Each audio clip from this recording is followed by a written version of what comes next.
Hello, welcome to Techture Math. आज के session में हम DB2 का एक और एसक्यूएल फंक्शन कवर करेंगे जो है min और min। लास्ट सेशन में हमने देखा था मैक्स फंक्शन के बारे में। ये बिल्कुल उसका अपोजिट वर्क करता है। यहाँ पे क्या होगा, सपोज आपके पास कोई कॉलम है जिसकी आपको मिनिमम वैल्यू कैलकुलेट करनी है या फाइंड आउट करनी है कि उसकी मिनिमम वैल्यू क्या है, और उसके बेसिस पे आपने कोई अपना लॉजिक लिखा हुआ है कि अगर उसकी मिनिमम वैल्यू ये है तो उसका आगे का फ्लो इस तरह से होना चाहिए, अदरवाइज अपोजिट फ्लो होना चाहिए, है ना। तो इस तरह के सिचुएशन में आप क्या कर सकते हो, मेन फंक्शन का यूज़ कर सकते हो। मेन फंक्शन उस पूरे कॉलम को चेक करेगा और जो भी उसकी मिनिमम वैल्यू होगी वो आपको रिटर्न करके देगा। ठीक है, तो हम देखेंगे कि इसको एसक्यूएल आरपीजीली पे कैसे यूज़ कर सकते हैं, प्लस इसको नॉर्मल क्वेरी पे कैसे यूज़ किया जा सकता है। बट उससे पहले मैं आपको डेटा दिखाऊंगा फिर से। तो मैंने यहाँ पे लिखा शर्मित1, जो मेरे लाइब्रेरी का नेम है, /table1, और एंटर हिट किया। शर्मित1 ओके, सेलेक्ट स्टार फ्रॉम लगाना हमने स्किप किया था, यहाँ पे एंटर। ठीक है, अभी आप देख रहे हो यहाँ पे मल्टीपल कॉलम है। अब सपोज मुझे आइडेंटिफाई करना है कि मिनिमम ईयर ऑफ सर्विस किसकी है यहाँ पे, है ना। तो उसके लिए हम क्या करेंगे, मिन फंक्शन का यूज़ करेंगे। कैसे करने हैं वो देख लेते हैं फटाफट। यहाँ पे क्या किया है, एसक्यूएल स्टेट डिफाइन किया, एसक्यूएल स्टेट अंडरस्कोर वैलिड, जो 5 टाइम्स जीरोस हैं। और इसको हम क्यों यूज़ करेंगे, इसको यूज़ करेंगे अपनी क्वेरी को वेरीफाई करने के लिए कि वो प्रॉपरली एग्जीक्यूट हुई या नहीं। ठीक है, उसके बाद में हमने एक वेरिएबल डिक्लेयर किया रिजल्ट, जो जोन डेसिमल का है, और इसमें हम हमारे जो भी रिट्रीव्ड आउटपुट होगा उसको स्टोर करने वाले हैं। बाद में हमने क्या किया, बाद में हमने कमिट को सेट किया है स्टार नन पे। तो जैसे मैं आपको हर सेशन में बताता हूँ कि ये आपके लिए ऑप्शनल है।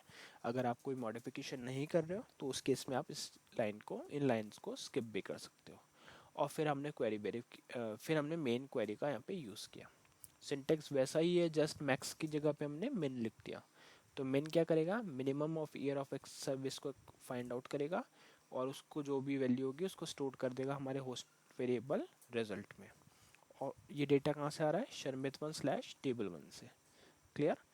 अब जो भी वैल्यू आ गई, हमने क्वेरी रन कर दी। अब क्वेरी प्रॉपर एग्जीक्यूट हुई या नहीं हुई ये वैलिडेट करना बहुत ज़रूरी है, क्योंकि अगर आपकी क्वेरी एग्जीक्यूट नहीं हुई तो प्रोग्राम अनएक्सपेक्टेड फ्लो शो कर देगा, है ना। तो यहाँ पे हम चेक कर रहे हैं कि अगर एसक्यूएल स्टेट जो है वो एसक्यूएल स्टेट अंडरस्कोर वैलिड के इक्वल है तो आप प्रिंट करो रिजल्ट को, एल्स आप प्रिंट करो SQL state with a message query ended with an error, और एंडएफ करके INLR को ऑन कर दो। क्लियर। तो अभी हम देखते हैं, कंपाइल करते हैं इसको और कॉल करते हैं। तो यहाँ पे आउटपुट क्या आ रहा है, 3। तो इसका मतलब है कि ईयर ऑफ सर्विस जो है वो मिनिमम जो वैल्यू है उसकी 3 है। तो आप यहाँ पे चेक करोगे तो ये 3 है। ठीक है, अभी तो आप इजीली चेक कर पा रहे हो क्योंकि ये लिमिटेड डेटा है। बट सपोज आपके पास बहुत सारा डेटा, लैक्स ऑफ रिकॉर्ड है, तो उस केस में आप मिन फंक्शन का यूज़ करोगे, वो आपको फॉर श्योर जो भी मिनिमम वैल्यू होगी वो रिटर्न करके देगा। क्लियर। तो ये था एसक्यूएल आरपीजीएल के ऊपर कैसे यूज़ किया जा सकता है इसको।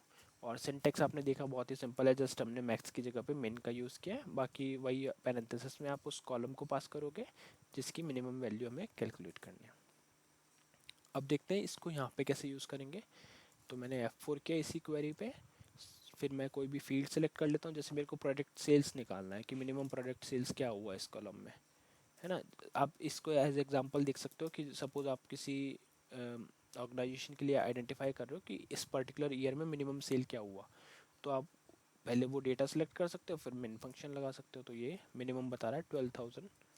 और अगर हम इसको चेक करेंगे डेटा के बेसिस पे, तो मैं यहाँ पे F9 करता हूँ। तो यहाँ पे अगर आप प्रोडक्ट सेल्स देखोगे तो मिनिमम 12,000 ही है, बाकी 12,000 से ऊपर है, 15,000 है, 18,000, 20, 16, 15।